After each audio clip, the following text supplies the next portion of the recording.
نبی کو پروردگار عالم نے یہ عہدہ دیا ہے. تاریخ میں صرف ایک نبی واحد ہے جس کو پروردگار عالم نے عہدہ امامت عطا کیا ہے. یہاں تک کہ ہمارے نبی حضرت محمد مصطفیٰ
لیکن جناب ابراہیم کو پروردگار عالم نے عہدہ امامت ایسے نہیں عطا کر دیا کہ ابراہیم نے عہدہ امامت عطا کر دیا ہے، نہیں، بلکہ جناب ابراہیم کا امتحان لیا. اور جناب ابراہیم کا جب امتحان لیا، جناب ابراہیم امتحان میں کامیاب ہو گئے. وہ امتحان کیا ہے؟ سب سے پہلے جناب ابراہیم کا امتحان کیا ہوا؟ امتحان یہ ہوا کہ جناب ابراہیم کو پروردگار عالم نے ایک بچہ عطا کیا، جناب اسماعیل. اور جناب اسماعیل کو جب پروردگار عالم نے جناب ابراہیم کو عطا کر دیا، اب اس کے بعد جناب ابراہیم کو حکم ہوا کہ شام کو چھوڑ دیجئے. جناب ابراہیم علیہ السلام پروردگار شام کو چھوڑ کے ہم جائیں گے کہاں؟ حکم ہوا کہ آپ صحرا میں جائیے. اور جناب ابراہیم صحرا میں آئے. آنے کے بعد پھر جناب ابراہیم کو حکم ہوا کہ آپ اپنی اہلیہ کو، اپنی بیوی کو، اپنی زوجہ کو، اپنے بچے کو اسی صحرا میں چھوڑ دیجئے اور آپ پھر واپس شام آ جائیے، دمشق میں آ جائیے. جناب ابراہیم کو حکم پروردگار تھا، جناب ابراہیم نے اس کو انجام دیا. جناب ابراہیم نے جناب ہاجرہ کو چھوڑ دیا اور جناب اسماعیل کو چھوڑ دیا. اور چھوڑنے کے بعد جناب ابراہیم تھوڑا سا کھانا تھا اور تھوڑا سا پانی تھا، جناب ہاجرہ کے حوالے کر دیا. اور کرنے کے بعد جناب ابراہیم چلے گئے. جناب ہاجرہ کے پاس تھوڑا سا کھانا ہے، تھوڑا سا پانی ہے. اب جناب ہاجرہ کے پاس جب پانی ختم ہو گیا، کھانا ختم ہو گیا، اب اس کے بعد جناب ہاجرہ پریشان. انسان کے لیے ضروری ہے کہ پانی کا ہونا. اگر انسان کو ایک وقت روٹی نہ ملے تو انسان جی سکتا ہے، لیکن اگر پانی نہیں ملے تو انسان جی نہیں سکتا ہے. جب پانی کی تلاش میں جناب ہاجرہ نکل پڑی، کیونکہ بچہ بھی بھوک سے پریشان ہو رہا تھا، جناب ہاجرہ بھی پیاس لگ رہی تھی، بھوک لگ رہی تھی، جناب ہاجرہ نکل پڑی پانی کی تلاش میں. اب جناب ہاجرہ چلی پانی کے لیے تو ایک پہاڑ پہ پہنچی. پہنچنے کے بعد کیا دیکھا کہ سامنے پانی نظر آ رہا ہے. جناب ہاجرہ وہاں سے دیکھا کہ پانی نظر آ رہا ہے تو جناب ہاجرہ وہاں تک گئی. جانے کے بعد کیا دیکھا کہ ریگستان ہے، پانی نظر نہیں آ رہا. پھر جناب ہاجرہ نے وہاں سے دیکھا، کیا دیکھا؟ دوسری طرف کے پانی نظر آ رہا ہے. پھر جناب ہاجرہ آئی، کیا دیکھا؟ پانی نہیں ہے، ریگستان ہے. جناب ہاجرہ نے یہ عمل 7 مرتبہ کیا. اور جب 7 مرتبہ یہ عمل کیا، پروردگار عالم نے آواز دی ہے ہاجرہ یہ عمل تمہارا رائے گاہ نہیں جانے دیں گے، کیونکہ یہ معصوم کی ماں کا عمل ہے اور یہ معصوم کی ماں کا عمل رائے گاہ نہیں جانے دیں گے. تو پروردگار عالم تو کرے گا کیا؟ کہا میں اس کو حج میں رکن قرار دے دوں گا. اب صفا سے مروہ، مروہ سے صفا تک آنا، جب تک انسان اس رکن کو نہیں انجام دے دے گا اس کا حج مکمل نہیں ہوگا. ایک صلوات پڑھے محمد.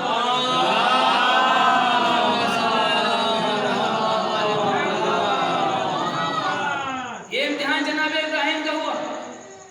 جناب ابراہیم سے امتحان میں کامیاب ہو گئے. پروردگار عالم اگلا امتحان. پھر جناب ابراہیم کا اگلا امتحان آ گیا. کیا امتحان آیا؟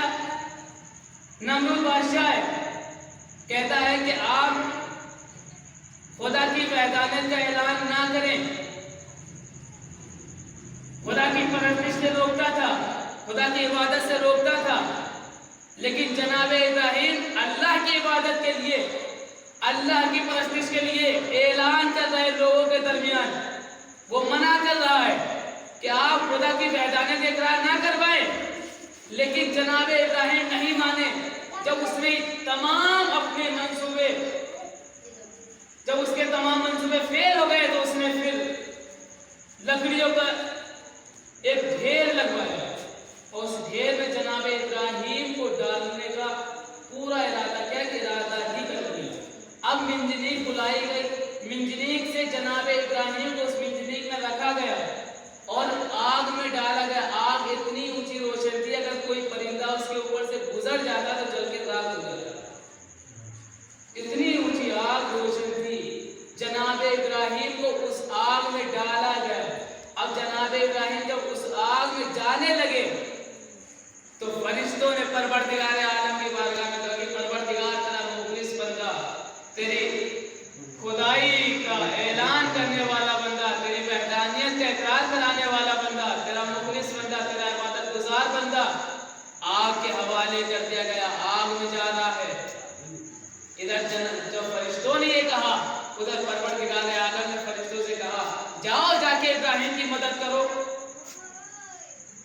فرشتے آگے بڑھے، ہوا کا فرشتہ آگے بڑھا، یا نبی اللہ اگر اجازت ہو آپ کی تو میں آپ کی مدد کروں۔ جناب ابراہیم نے کہا نہیں، تمہاری مدد کی ضرورت نہیں ہے۔ ایک مرتبہ پانی کا فرشتہ آگے بڑھا کے یا نبی اللہ اجازت ہو میں مدد کروں، کہا نہیں تمہاری مدد کی ضرورت نہیں ہے۔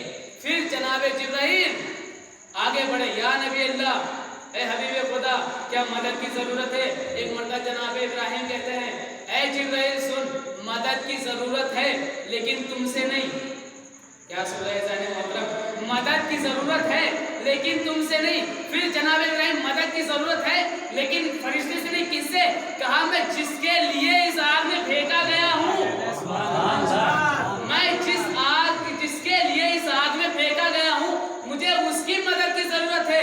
بس پروردگار عالم نے کہا یا نارو کونی بردن سلام علی ابراہیم، اے ابراہیم، اے آگ ابراہیم کی سلامتی کے ساتھ ٹھنڈی ہو جا۔ یہاں پہ امام فرماتے اگر پروردگار عالم یہ نہ کہتا کہ ابراہیم کی سلامتی کے ساتھ ٹھنڈی ہو جا تو آگ اتنی ٹھنڈی ہوتی کہ جناب ابراہیم کو نقصان بھی ہو سکتا تھا۔ ایک صلوات پڑھے محمد و آل محمد۔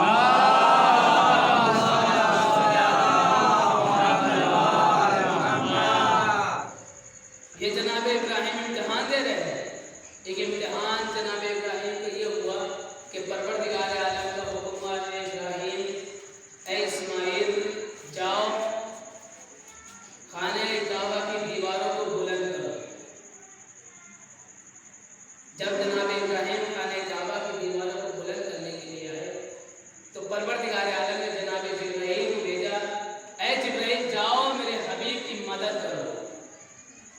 جناب جبرائیل جناب ابراہیم کی مدد کے لیے آئے اور جب خانہ کعبہ کو جناب ابراہیم اور جناب اسماعیل اٹھا رہے تھے، اس کی دیواروں کو بلند کر رہے تھے تو جناب ابراہیم نے دعا کر رہے تھے بسم اللہ الرحمن الرحیم ربنا تقبل منا انک انت السمیع العلیم۔ پروردگار ہم جو دعا کر رہے ہیں اس کو قبول کر لینا، تو سننے والا بھی ہے تو جاننے والا بھی ہے۔ لیکن عجیب بات ہے، جناب ابراہیم دعا کر رہے ہیں خانہ کعبہ اٹھاتے وقت کہ میں جو دعا کر رہا ہوں پروردگار تو اس دعا کو سن لینا۔ جناب ابراہیم نے اس سے پہلے کئی کام ایسے انجام کیے جو خانہ کعبہ سے بہتر تھے، جو زیادہ مشکل نہیں تھے۔ زیادہ مشکل خانہ کعبہ اٹھانا نہیں ہے، زیادہ مشکل کام کیا ہے کہ آگ میں جانا ہے، زیادہ مشکل کام کیا ہے کہ بیٹے کو صحرا میں چھوڑ دینا یا بیٹے کے گلے پہ چھری چلانا، یہ زیادہ مشکل کام ہے۔ مشکل کام یہ نہیں کہ خانہ کعبہ کی دیواروں کو بلند کر رہے، لیکن جناب ابراہیم خانہ کعبہ کی دیوار بلند کر رہے تو دعا کر رہے پروردگار میری دعا کو قبول کر لینا جو میں دعا کرنے والا ہوں۔ اب دعا جناب ابراہیم کیا کر رہے ہیں؟ جناب ابراہیم کی دعا ہے وَرَبَّنَا وَاجْعَلْنَا مُسْلِمَيْنِ لَكَ وَمِنْ ذُرِّيَّتِنَا أُمَّةً مُسْلِمَةً